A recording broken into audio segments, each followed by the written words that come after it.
Hello, my name is Kelly Graves. I attend Aspen University. This video is a video response to week number 3's assignment of researching and understanding the role of gender in our society. The word gender refers to socially created roles, feelings, and behaviors that society deems appropriate for men and women. From birth, children are assigned a gender and are socialized to conform to certain gender roles based on their biological sex. I am a woman. I'm a wife, a mother, a grandmother, a daughter, a sister, a granddaughter, and a niece. All 7 of those adjectives are feminine words for roles that I play in my life, roles that society says are female.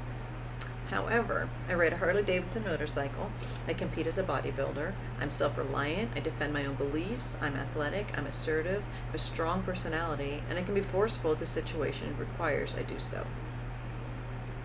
I could go through traits once considered male gender in the BSRI traits and score positive, if not positive, for many, if not all of the masculine traits described in that particular assessment. Yet I'm a female without any doubts about my sexuality or my role in society.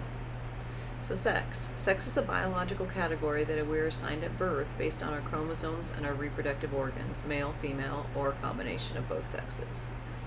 Gender socialization is a process by which males and females are informed about the norms and the behaviors associated with their gender.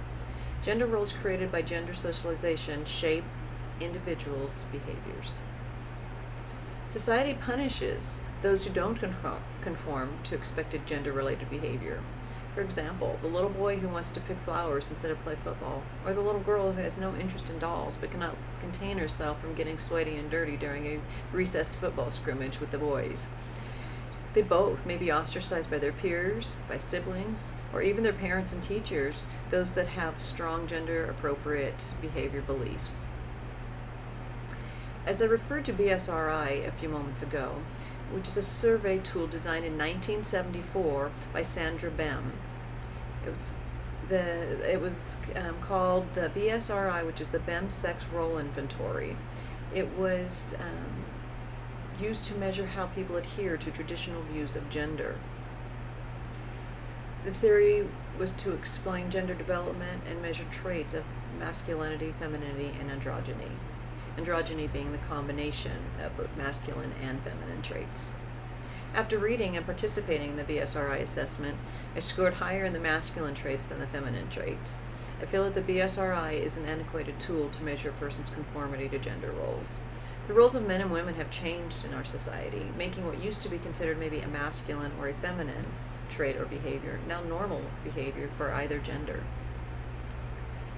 Part of the reason for this is the rise of feminism in the 1960s and 1970s and the influx of women into the workforce in the 1980s and continues to do so into the 21st century.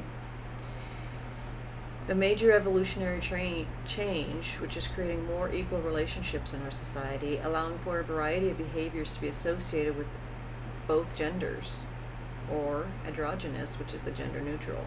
Each member of the team does what needs to be done to support the family unit.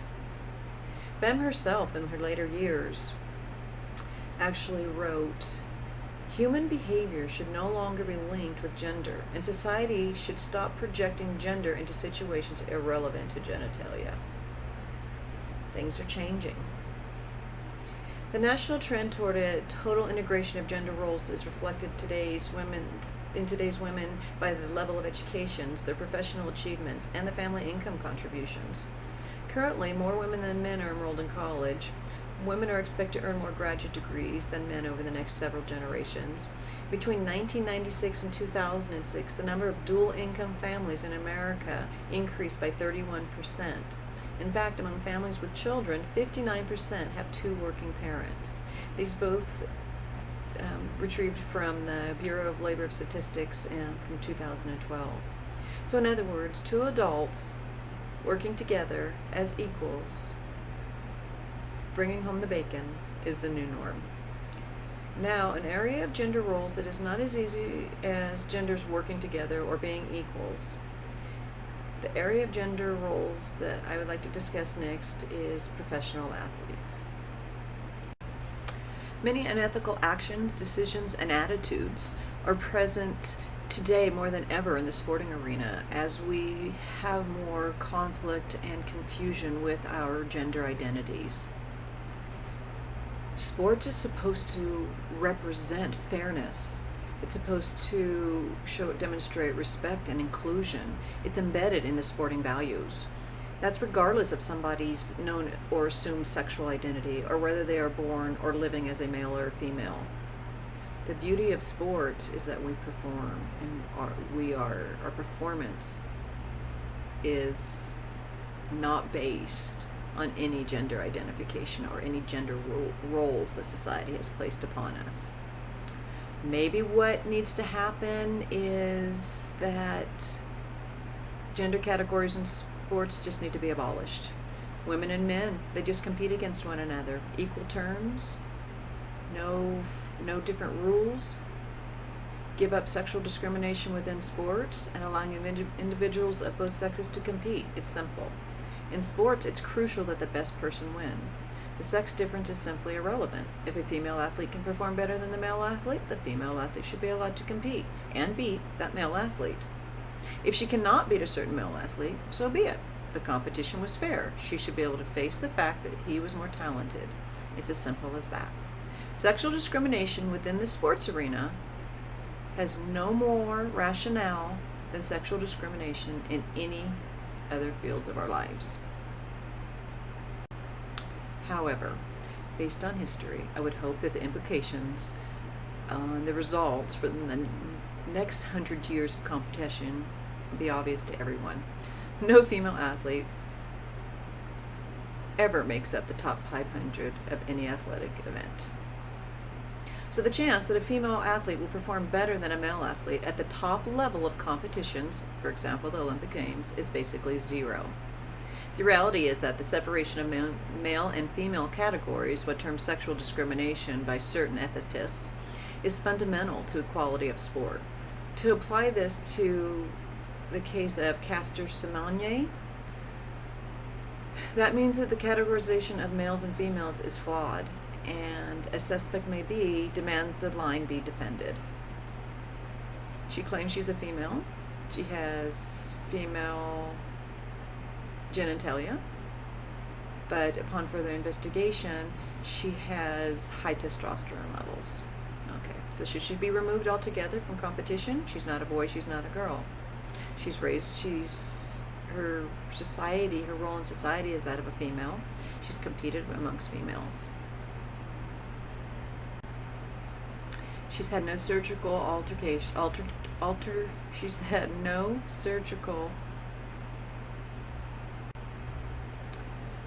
she's had no surgical interventions to change or enhance what she was born with. Elite athletes have all sorts of genetic and biological variations which make them who they are, and they differentiate them from the rest of us. They have an opportunity to fulfill their potential as athletes and to compete with their bodies that they were born with. Again, no, they're not altering anything. They're not taking performance-enhanced drugs. They are making the most of what they were given at birth. Those that are surgically altered, I think that's a choice they have made to not compete in professional levels. You can't have it both ways. There are choices to be made, and this is one of them. They could play co-ed sports, community co-ed sports. But regardless, you cannot penalize a person for competing or enhancing naturally what they were given at birth. Elite Jamaican runners are frequently have a special version of a gene coding. It's a component of contractile apparatus for fast skeletal muscle fibers. Well, Jamaicans were born with it, but Americans weren't. Is that fair? Should we have to do something? Should we have to do something to bring their skeletal muscle fibers down to what Americans were born with? We need to think about alternatives.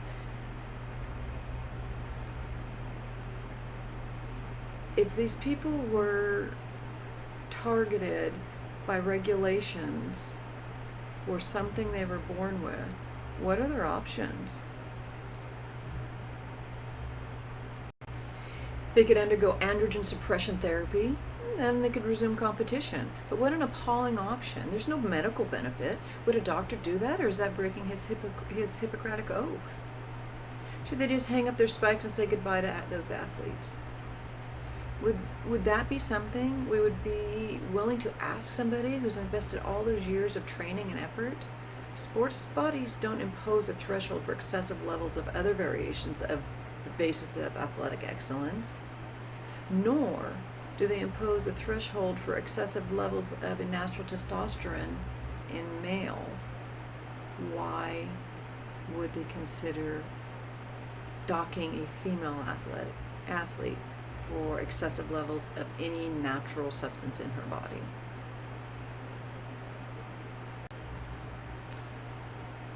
So, to conclude this, I feel as though gender roles in our society today are whatever we want them to be.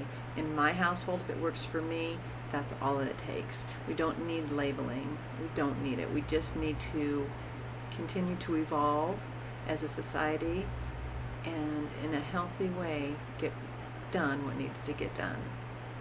The sports athletes, the women, my belief on that is if a woman has been raised as a woman her entire life, she has competed as a woman her entire life, and yet she has high natural testosterone levels, well, good for her.